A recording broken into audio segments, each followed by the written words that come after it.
Student,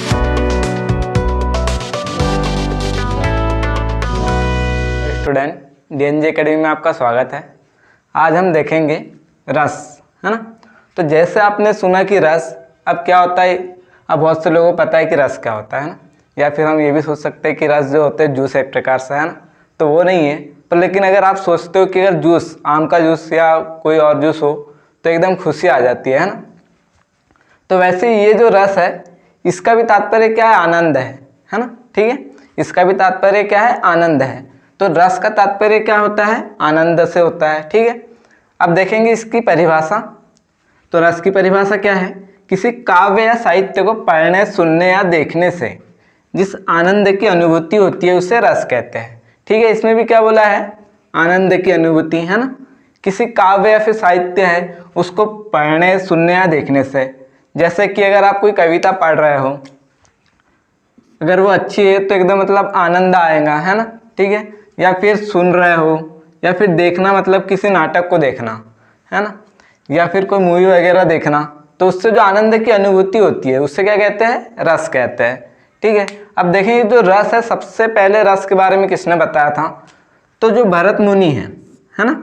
Bharat मुनि ने क्या किया था, उनकी जो रचना थी नाट्य शास्त्र, उसमें रस का प्रयोग किया था। तो तभी से क्या हुआ, रस का मतलब प्रचलन चालू हुआ। तो सबसे पहले रस के बारे में बात किसने की थी, भरत मुनि ने की थी।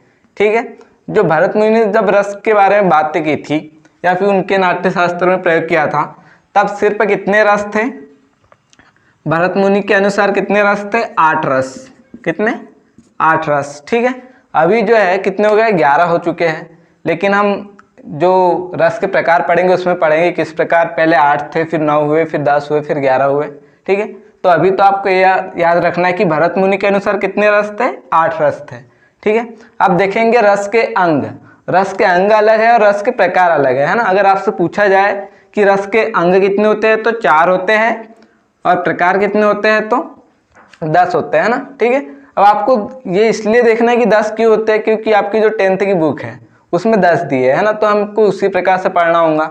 वैसे तो भरत मुनि के अनुसार अगर पूछा जाए तो 8 होते हैं, फिर 9 होते हैं, फिर 10 होते हैं, फिर 11 भी होने लगे अब, है ना। तो लेकिन आपको कितने पढ़ना है, 10 ही पढ़ना है। ठीक है, तो अब देखेंगे, पहले इसके अंग देख लेते हैं।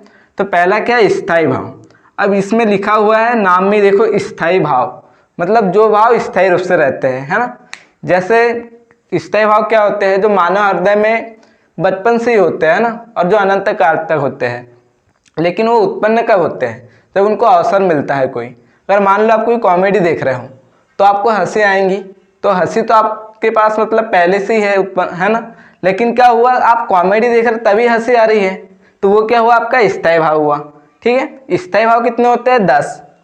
कितने होते हैं, 10, क्योंकि रस जितने होंगे उस हिसाब से आपके स्थायी भाव होंगे। ठीक है, अब देखेंगे विभाव क्या होते हैं। तो विभाव वे है जिसके कारण स्थायी भाव उत्पन्न होते हैं।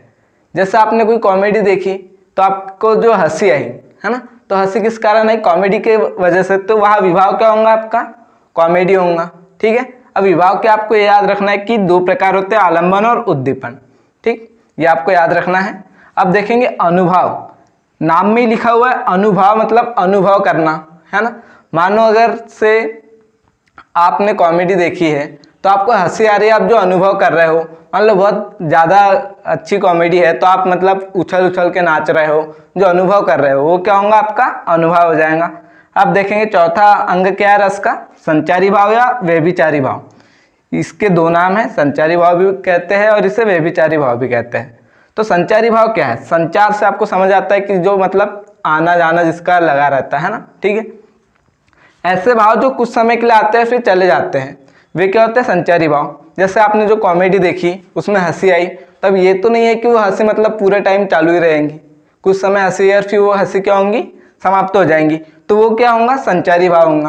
कुछ समय आई और फिर क्या हुआ, खत्म होगी, तो क्या हुआ, एक मतलब एक जगह आती है फिर चली जाती है, तो संचार हो रहा है, मतलब संचारी भाव हो जाएगा। ठीक है, तो इसमें हमने देखा रस की परिभाषा, और रस को सबसे पहले किसने बताया था, भरत मुनि ने बताया था। भरत मुनि के अनुसार रस कितने होते हैं, 8 होते हैं, है ना। अगर से क्वेश्चन ये पूछा जाए कि भरत मुनि के अनुसार रस कितने होते हैं, तो कितने होंगे, 8 होंगे। ठीक है, रस के अंग कितने होते हैं? 4 होते हैं। प्रकार अलग होते हैं और अंग अलग होते हैं। और स्थायी भाव, विभाव, अनुभाव और संचारी भाव। ठीक है, तो स्थायी भाव की संख्या 10 होगी और संचारी भाव की संख्या 33 होती है। कितनी होती है? 33 होती है। ठीक है।